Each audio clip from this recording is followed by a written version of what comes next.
അങ്ങനെ ഷൂട്ടിൻ്റെ ആദ്യത്തെ ദിവസം കരൺ ജോഹർ ലൊക്കേഷനിലേക്ക് എത്തുന്നു. അപ്പോൾ അന്ന് അതിലെ ഒരു സോങ് സീക്വൻസ് ആണ് എടുക്കുന്നത്. അപ്പോൾ നമ്മുടെ ഫറാ ഖാനാണ് അതിൻ്റെ കൊറിയോഗ്രാഫിയൊക്കെ. അപ്പോൾ ആദ്യത്തെ ദിവസം കജോള് കരൺ ജോഹറിൻ്റെ അടുത്ത് പറഞ്ഞൊരു കാര്യമുണ്ട്. കജോള് പറഞ്ഞത്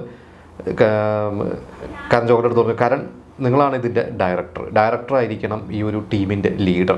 അപ്പോൾ നിങ്ങളെല്ലാവരും ബഹുമാനിക്കണം, കുറച്ച് പേടിയൊക്കെ വേണം. അപ്പോൾ നിങ്ങളത് ചെയ്യേണ്ടത്. അപ്പോൾ കരൺ ജോഹർ നമുക്കറിയാവുന്ന ഒരു പയ്യനാണ്, വളരെ സോഫ്റ്റ് ആയിട്ടുള്ളൊരു വ്യക്തിയാണ്. അപ്പോൾ കജോള് പറഞ്ഞത്, എൻ്റെ അടുത്ത് പൊതുവെ ഞാനാണല്ലോ ഒരു നായിക, അപ്പോൾ എല്ലാവർക്കും എന്നോട് ആ ഒരു റെസ്പെക്റ്റും കാര്യങ്ങളൊക്കെ ഉണ്ട്. അപ്പോൾ എൻ്റെ അടുത്ത് നിങ്ങൾ ചൂടാവണം. ആദ്യത്തെ 2 ദിവസമൊക്കെ വെറുതെ എൻ്റെ അടുത്ത് ചൂടാവുക. അപ്പോൾ ഓട്ടോമാറ്റിക്കലി എൻ്റെ അടുത്ത് ചൂടാവുക എന്ന് പറയുമ്പോൾ കരൺ ജോഹർ ഒരു പുലിയാണെന്നുള്ള ഒരു എന്താ പറയുക, അങ്ങനത്തെ ഒരു ഇമേജ് ആളുകളുടെ ഇടയിൽ വരും, സെറ്റിലൊക്കെ അങ്ങനെ വരും. അപ്പോൾ അതങ്ങനെ ഇരിക്കട്ടെ എന്ന് പറഞ്ഞു. അപ്പോൾ പറഞ്ഞ പോലെ തന്നെ ഇത് ചെറിയ രീതിയിലൊക്കെ കരൺ ജോഹർ അടുത്ത് ചൂടായി. പക്ഷേ അതൊക്കെ ആൾക്കാർക്ക് മനസ്സിലായി എന്നൊക്കെ കരൺ ജോഹർ തന്നെ പറഞ്ഞിട്ടുണ്ട്. അതൊക്കെ 2 ദിവസം കഴിഞ്ഞ് 2 ദിവസമല്ല, ആ ഒരു ദിവസം തന്നെ ഇവർക്കൊക്കെ മനസ്സിലായി ഇതൊന്നും എന്താ പറയുക തമാശയായിട്ട് ചെയ്യുന്നതാണെന്നൊക്കെ. പിന്നെ വളരെ സ്മൂത്തായിട്ട് തന്നെ ആ ഒരു സോങ് എന്താ പറയുക സിനിമയുടെ ഷൂട്ടെല്ലാം കഴിഞ്ഞു.